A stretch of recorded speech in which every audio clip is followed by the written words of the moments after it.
overall experience, man, I've said this before, like this was like going to basketball camp with LeBron James. Like, of course my experience was great. We had a lot of different people at this boot camp, everything from novice cooks who are just learning to cook to professionals.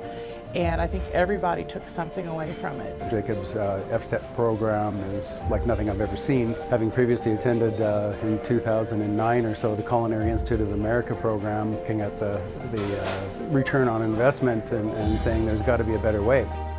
Well, I think in Chef Jacob we found that. This is going to give me so many deeper ways of creating beautiful dishes. The kitchen was incredible, state-of-the-art kitchen to cook in is insane to do. This has been such a dream come true for me.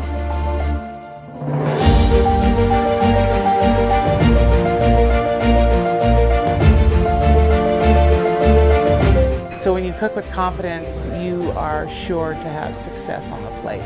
With Jacob, you're getting everything. There are no secrets, there is nothing held back, and everything is put together in a format such that within 1 week you can level up substantially. We've got great chefs, great sous chefs that helped us out. We got to meet the team, explore the team, stay in the hotel, access to our lab. It was all crazy. 10 out of 10 experience. And I'm going to just bring such a new heightened level of culinary delight to my table as well as those I care for. This has just really inspired me. Would not trade it for the world. Chef could have charged $10 million for this and I would have paid, so I'm glad he did it.